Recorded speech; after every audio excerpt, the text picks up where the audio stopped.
Nous allons vers la fin de cette émission et c'est le moment du coaching. Notre consultant pour cette rubrique, Bernard Guévort du cabinet Autantis, va nous dire maintenant comment encadrer ces équipes pour qu'elles soient performantes et efficaces même lorsque l'on n'est pas là. Il s'adresse donc aux managers. Voici ses conseils et astuces dans la rubrique coaching.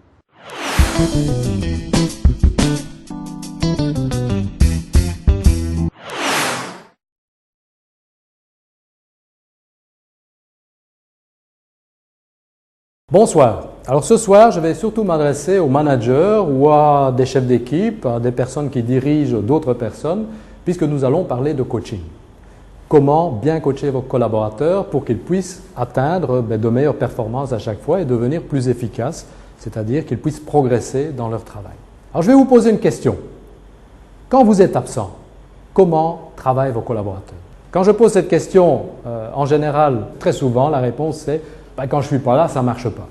Et c'est justement ça le problème. C'est que normalement, une bonne équipe, de bons collaborateurs, quand le manager est là ou quand il n'est pas là, elle doit fonctionner de la même manière.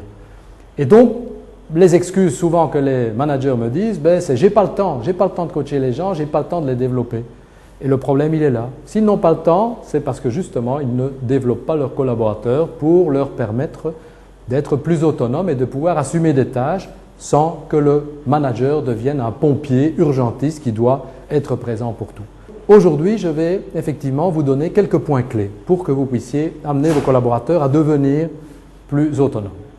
Alors, le premier point clé, c'est le support. Il est important pour un manager de donner du support à un collaborateur, c'est-à-dire des moyens, des ressources pour pouvoir accomplir son travail, mais également du support relationnel. Il faut pouvoir dire bonjour aux gens, il faut pouvoir avoir avec eux une attitude empathique, une attitude humaine et pas une attitude d'autoritarisme ou qui va justement générer plus la peur que le respect. Et enfin aussi, on peut parler de salaire, de rémunération, de bonus. Je sais que ce sont des questions délicates, mais payez vos collaborateurs le moins possible et c'est tout ce que vous obtiendrez d'eux.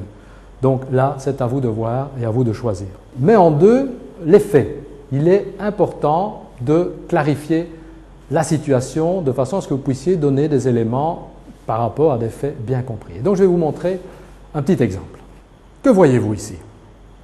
Un 9? Non, moi je vois un 6. Un 9, un 6, on peut discuter longtemps comme ça. Votre interlocuteur vous dit que c'est un 9 et vous pensez que c'est un 6. Donc voilà une des difficultés entre un manager et un collaborateur, c'est qu'effectivement, ils pensent parfois avoir raison alors que tous les deux ont raison. Il n'y a pas quelqu'un qui a une meilleure vue que l'autre, ils ont simplement des vues différentes. Donc votre coaching devra tenir compte d'un bon dialogue pour que votre collaborateur vous explique pourquoi lui il voit un 6 et pourquoi vous voyez un 9. Et après seulement, vous pourrez venir avec des exigences particulières, vos attentes par rapport à cette situation particulière. Et enfin, il reste un troisième élément capital. C'est en fait la prise de conscience du collaborateur pour pouvoir changer. Trop souvent, il n'y a pas toujours la volonté du collaborateur à changer parce qu'il n'est pas convaincu. Et donc, c'est là le point clé, crucial, c'est comment allez-vous faire prendre conscience au collaborateur qu'il doit changer. Trop souvent, l'attitude, justement, pour essayer de le convaincre, c'est de lui dire « tu fais mal ceci, tu dois faire ceci comme ça, c'est pas bon comme ça, il faut faire ceci ». Et donc, on considère souvent le collaborateur comme un enfant. Et nous avons un mécanisme psychologique qui s'appelle la réactance psychologique, qui fait que quand on a l'impression qu'on atteint à notre liberté individuelle et à notre libre arbitre, il y a les volets qui se ferment. Donc, si vous voulez qu'il prenne conscience par rapport à une situation, vous devez le faire de manière à ce qu'il en prenne conscience par lui-même. C'est-à-dire qu'il faudra lui poser les questions.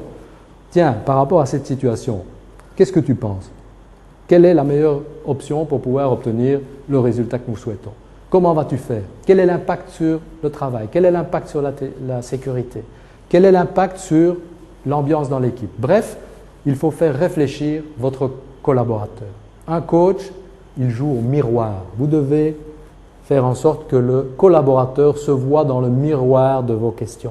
Et alors, effectivement, il va accepter ce qu'il voit parce que c'est son image, ce n'est pas une image que vous lui imposez. Donc, tout l'art du coaching repose dans l'art de poser les bonnes questions. Récapitulons les points importants. Donc, 1. Donner du support à vos collaborateurs de façon à ce qu'il y ait une relation, je dirais, de confiance entre vous et lui par rapport aux moyens, par rapport à la relation. En 2, soyez toujours attentifs à clarifier les faits. Il faut que la vision des faits soit effectivement globale pour vous et votre collaborateur. et qu'elle soit la plus juste et la plus complète possible.